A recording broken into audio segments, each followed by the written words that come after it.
The Stats SA today will officially commence a nationwide population and housing census, which is expected to end on the 28th of February. The census was due to be conducted in October 2021, but was delayed due to the COVID-19 pandemic. We'll be bringing you up to speed with how provinces intend to kick off theirs. Now let's go to Kwa Zulu-Natal, where Jayed Paulse is giving us details on the first 24 hours, or on how the first 24 hours have gone. Well, last night we did see 165,000 field workers across the country start with the census in South Africa, and most of the field workers targeted places such as the prisons as well as airports, those that are leaving the country. So you would know field workers took to Cape Town International, King Shaka International, as well as OR Tambo. In Kwa Zulu-Natal in 2001, 10 million people were counted, and as it stands now, we have 17,000 field workers across the province trying to tally up as many people as possible. I am joined now by Stats SA Director General for Operations, Ashwell Jenniker, just to break down any hiccups that we've experienced since last night and also how we are faring as Kwa Zulu-Natal. Thank you so much for joining us, Mr. Jenniker. Has there been any issues overnight that field workers have experienced, and how has the counting process been thus far? Thanks, Jade. Welcome to the listeners. In Matuba, for example, we had service delivery protests, as well as there was a robbery at the ShopRite and a hostage situation. So the whole town was in lockdown, so we had to pull our enumerators out of Matuba. Then in some other places, Eskom started load shedding, stage 2 load shedding yesterday, and that resulted in our systems not working where the networks were down or not fast enough to run the systems on. We'll go back today to count the homeless before 12 tonight, and we'll make sure that systems are both online and offline, so that should load shedding continue today, it won't impact us that badly. Just on the load shedding, aspect, how is it going to affect the devices that are being used to capture all this data? Okay, so load shedding has got two impacts on us. Firstly, it's dark, so there's a potential safety concern for our enumerators. So when that happens, we prefer to pull our enumerators out of the field so that we say safety first. Secondly, the network is not as strong as it should be, so our devices are not able to capture the data. And as we move forward, we're now going to ensure that our devices can work both online and offline, so that when there's load shedding, they could still capture, and as soon as signals are available, data would be downloaded. Ashwell, talk to us through the field workers that are going into these communities. Are they coming from the communities themselves? How are they going to be identified when they go to particular homes? And also the methods of also making sure that you are counted as a South African. Okay. So we're asking households to register. Registration is still open till the 5th of February. So all households, go to our website and make sure that you get registered. Because should you get registered, you've then got the option to choose how you want to be enumerated. Either you can do it online and you can fill in the form yourself. So if you're concerned about crime or the pandemic, complete the form online, and then no one needs to come to your household.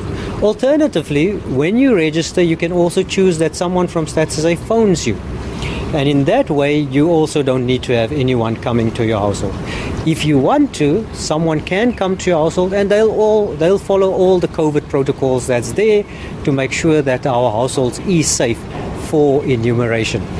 And we've recruited, as you said, 165,000 people from across the country, and they are recruited from the areas in which they live.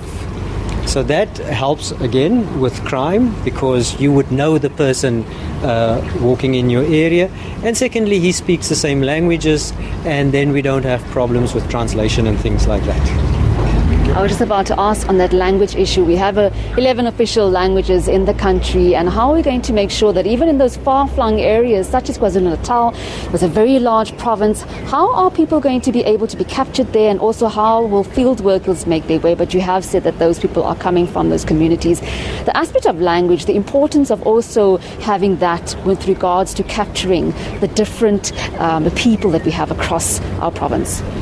Yeah, I mean, language is fundamental to completing. Firstly, the person who's getting enumerated, he needs to understand. And so our enumerators have got translations on the devices that they've got. If you're going to complete this yourself, if you click on the right top hand side, you would be able to select a different language, a language of your choice, and all official language translations is there. Then when enumerators would phone you, they would use the translations. And also remember that enumerators comes from the area. So you've got things like dialect, the way we speak, and the households would understand and they could hear the enumerator speaking. In KZN, we are just bordering Swaziland as well as Mozambique, and we have a lot of foreign nationals within our province, much like the rest of the country. Just for those who are in the country, who have lost their jobs, during the COVID-19 pandemic, who are in transit camps and who are reluctant to be counted, what can Stats SA say to them? Okay. So when we count, we don't ask for ID numbers, we don't ask for your status in any way, whether you're in the country legally or illegally. That's not the concern of Stats SA. What we do is we count everyone within the borders of South Africa and on the night of the 2nd of February. So people must remember where they were on the night of the 2nd of February. And it doesn't matter what your status is in the country. And also, people should remember that the data is confidential. So as soon as you've given us your data, when the time comes that we disseminate a year from now, we will aggregate the data. So we only distribute aggregated data, and no information on any individual would be available. So people coming from outside the borders, whether they're here legally or illegally, we ask them to please be counted. Just like everyone else in South Africa, please make sure that you do get counted for this major important initiative. Ashwell, thank you so much for sharing that information. I'm sure many back at home also wanted to know how exactly it's going to go, and he's just broken down the process for us. As you heard, 17,000 field workers in Kwa Zulu-Natal have been stationed in various parts of the districts to make sure that everyone is counted.